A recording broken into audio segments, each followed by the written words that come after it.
All right, everybody, we are back for the second part of this section talking about human rights. And we're going to begin this subsection by talking about um, the post World War II tribunals. And this is a very, very interesting part of history. So, if you don't recall, post World War II, the victors, United States, Soviet Union, UK, France, China, um, the Western Allies, Canada in there, Australia, New Zealand.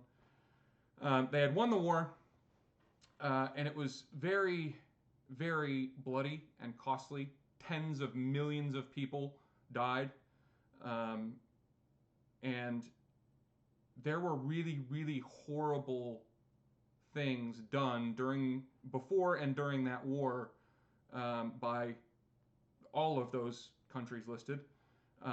But in the United States and the other winning countries, it was really shocking to see footage and photos from Nazi concentration camps and Japanese prisoner of war camps and see the truly disturbing things that were done by those two countries, especially. Now, in both instances, Germany and Japan, there was a trial afterward where a few dozen of kind of the leaders, the higher ups, were put on trial for their decisions and actions during the war and preceding the war. Um, in Germany, the trial took place at Nuremberg and are thus known as the Nuremberg trials. And this was kind of an international process. So it was, the United States and the Soviet Union and all those other victorious countries kind of cooperated to put on a trial for these former Nazi officials, right? So, for instance, Hitler by this point was dead, so he couldn't be put on trial. Many of the leading Nazis were dead at this point, but the kind of the higher ups were still alive. A couple of dozen of them, I can't remember the exact number, but it was roughly 20, were put on trial for their crimes as one big trial. So each one had individual charges. Each one was going to get an individual guilty or not guilty verdict and an individual sentence, but it was one big trial. The prosecutors were from a bunch of the different victorious countries. The judges were from a bunch of different victorious countries.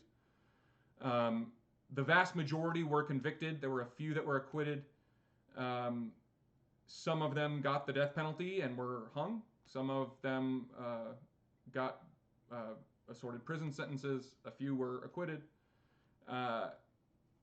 In Japan, it was a very similar thing, but entirely dominated by the U.S. There were a few representative people from other countries, like the Philippines, for instance, that were allowed to kind of participate in some level or another. But it was almost entirely the United States that put on the Tokyo tribunals for the war crimes committed by Japan during the war.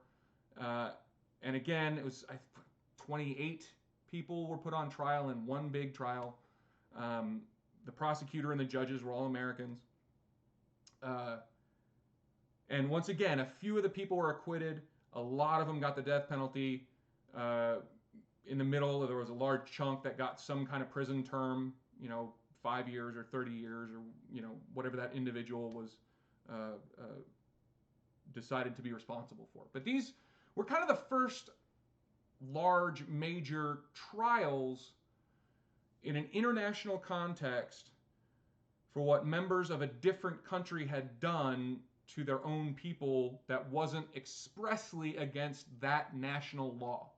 So, a lot of things we've been talking about, international law and the UN and the Declaration of Human Rights, and all those things are all kind of tied together to this one period of history that are,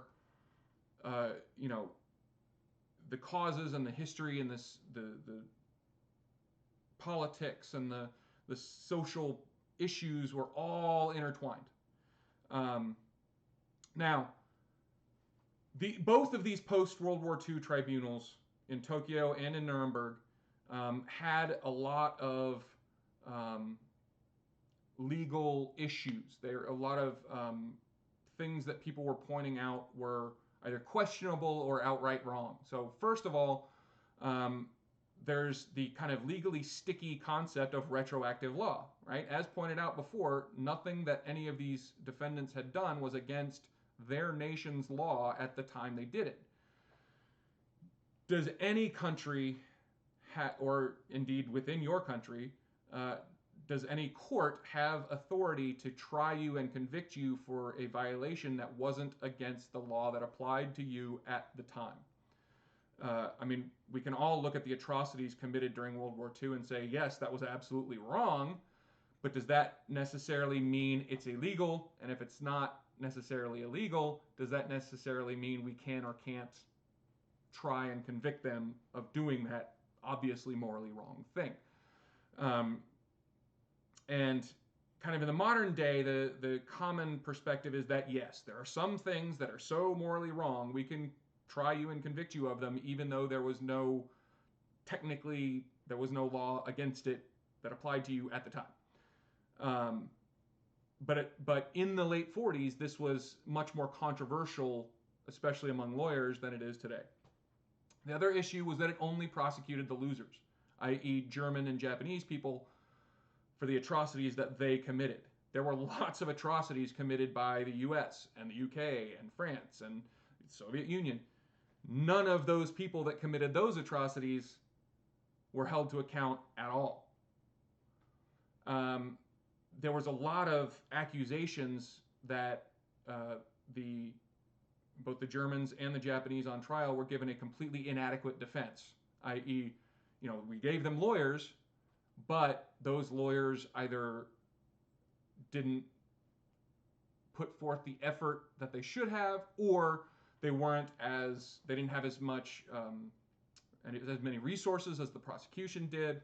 But there was a contention that the defense that we gave them was inadequate, not up to what it should have been.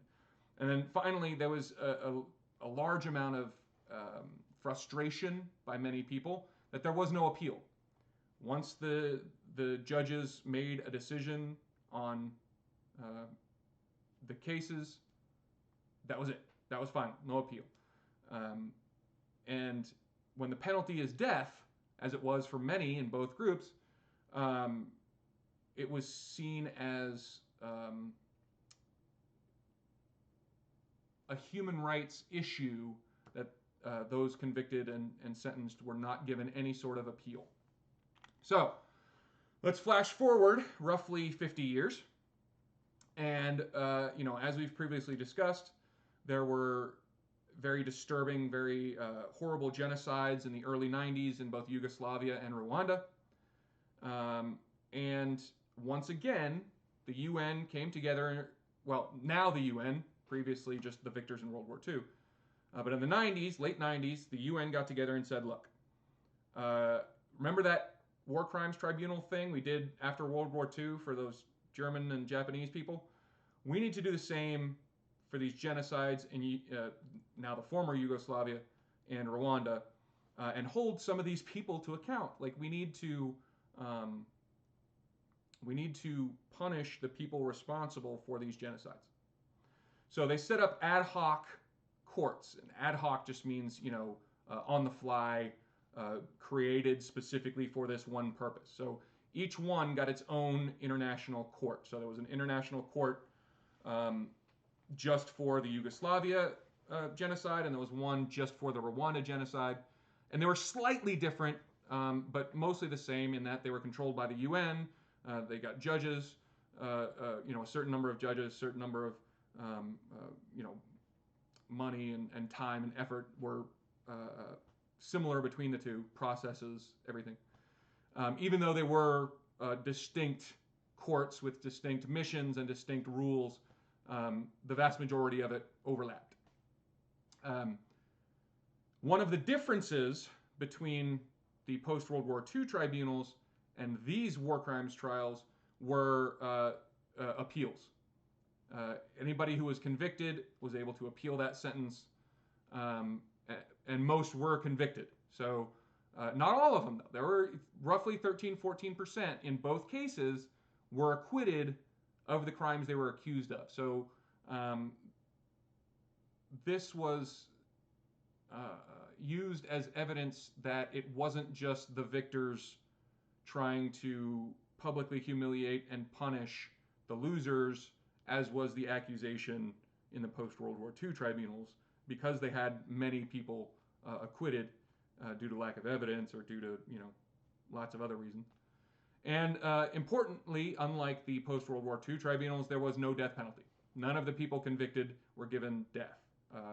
The maximum sentence they could receive was life in prison. Many of them did receive life in prison, and in both cases, many of those people are still spending life in prison, either in their respective countries or in another country if that wasn't available as an option. Now, after these two war crimes tribunals, the UN kind of said, hey, maybe we should not do this ad hoc thing anymore. Maybe we should make this a permanent thing and have our own international criminal court. And in 1998, they finally did that.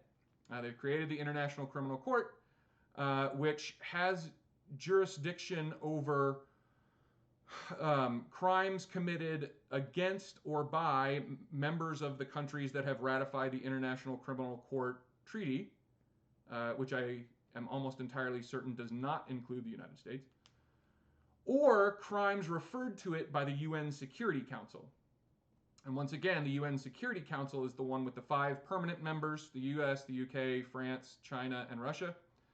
And again, it is very rare for those 5 countries to agree on anything, let alone to refer cases to the International Criminal Court. As such, it is fairly rare for cases to be referred to the International Criminal Court. And I looked this up just before recording. And as of time of this recording, which is 2022, there have been 50 indictments by the International Criminal Court. Roughly half of those are still ongoing. So there's, I believe, 23 cases where somebody's been indicted, but the case is still ongoing, either because they're fugitives and haven't been brought before the court to stand trial yet, or because they're currently in the process of having that trial or an appeal or some other part of the process. Of the 27 cases that have been finished, I believe only 8 have actually been sentenced to some kind of prison as punishment, and I believe 6 are currently in prison. So all of the others, I guess if I'm counting right, there's 19 others unaccounted for. Those are people where the process has been finished, but they were not punished, either because they were acquitted, or they died before their sentence could be imposed, or some other reason why their case is done, but they weren't punished. So 50 indictments in 24 years, and only 8 actual punishments have been either begun or ended at this point. So it's not, and the other interesting issue there is that all 50, I believe, indictments, or at least the 48 or 49 out of 50, are from the African continent.